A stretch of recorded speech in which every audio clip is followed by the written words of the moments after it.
যে লালমনি এক্সপ্রেস গতকাল রাতে একটা ফেলিওর ছিল, তো আমাদের আজকে দেরিতে ঢুকছে। তো এই যে এমটির একটা সেটা নিয়ে যাওয়ার জন্য ছিল। তো এই সময় 66 তার একটা ট্রেন আসছে।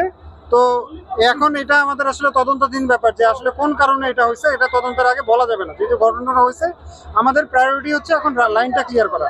আপনি একটু সহযোগিতা করেন। এই যেহেতু দেখতেছেন জিনিসটা হচ্ছে যে আমাদের যে পরিস্থিতি আপনারা দেখতেছেন যে আগে আমাদের মেইন এটা যেহেতু রোডের সাথে কানেক্টেড হয়ে গেছে, আগে আমরা রোডের অংশটা ক্লিয়ার করে দিয়ে যেন জনসাধারণের দুর্ভোগটা কমে সেটা ট্রাই আমরা ফার্স্টে করবো, ঠিক আছে? আর তারপরে আমাদের যে ক্ষতিগ্রস্ত হয়েছে দুটা কোচ ইঞ্জিনের সাথে যেটা আছে, তো ওই দুটা কোচের ব্যাপারে আমাদের রিলিফ ট্রেন আসবে, রিলিফ ট্রেন দিয়ে তারপরে আমরা করবো। আগে আমরা আমাদের যেটা প্রাইমারি ভাবে আমরা হ্যান্ড শেন্ডিং করে যতটুকু ক্লিয়ার করা যায় আমরা আগে সেটা করছি। তারপরে হচ্ছে আমরা মেজর যে প্রবলেমটা সেটা সলভ করবো। ঘটনা একটা ঘটছে, সেই দুর্ঘটনার ক্ষেত্রে উদ্ধার তৎপরতা চলতেছে এবং আমরা আরএনবি রেলওয়ের নিরাপত্তা বাহিনী সর্বাত্মক সহযোগিতা করতেছি এবং চেষ্টা করতেছি যে যত তাড়াতাড়ি সম্ভব এটা আবার করার জন্য আর কি।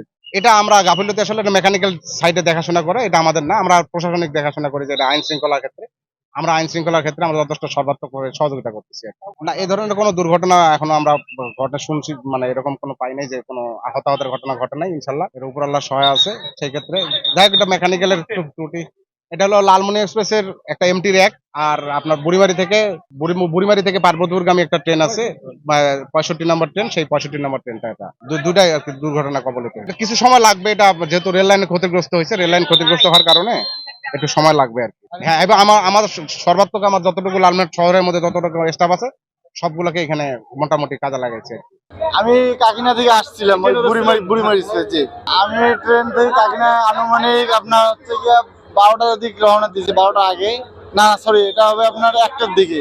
যখন আমি আসি, এটা হলো এই জায়গায় যে মুখোমুখি সংঘর্ষণটা হয় আপনার 1:50। আমি ঘড়ি তখন দেখি নাই, মানে আনুমানিক। আমি পরে ফোন বের করে লাইভ করা শুরু করলাম আর কি। মানে ওই যেটা শুনতে পারলাম রংপুর এক্সপ্রেসটা নাকি ওয়াশি নেবে, ওটা ব্যাগ দিচ্ছিল, আর আমাদের বুড়িমারি এক্সপ্রেসটা চলে আসছে।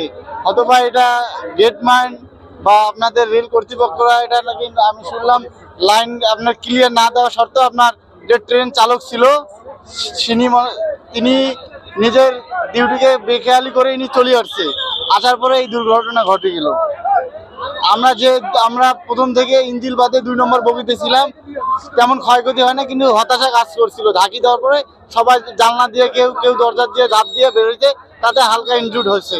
আজকে এই ট্রেনটি পাটগ্রামের উদ্দেশ্যে মানে দুপুর 2টার দিকে রওনা দিছিল আমাদের লালমনিরহাট রেলওয়ে স্টেশন থেকে। তা ইতিমধ্যেই মানে রেল স্টেশন পার না হতেই ট্রেনটি মানে পর্যবেক্ষণ কারণে ট্রেনটি মানে পাল্টি নেয়, মানে একটি বগি পাল্টি নেয়। তা সেই ক্ষেত্রে আল্লাহর রহমতে আমাদের যে ট্রেনে যে সকল যাত্রীবৃন্দ ছিল, আল্লাহর রহমতে তাদের কোনো সেই রকম ক্ষয়ক্ষতি হয়নি।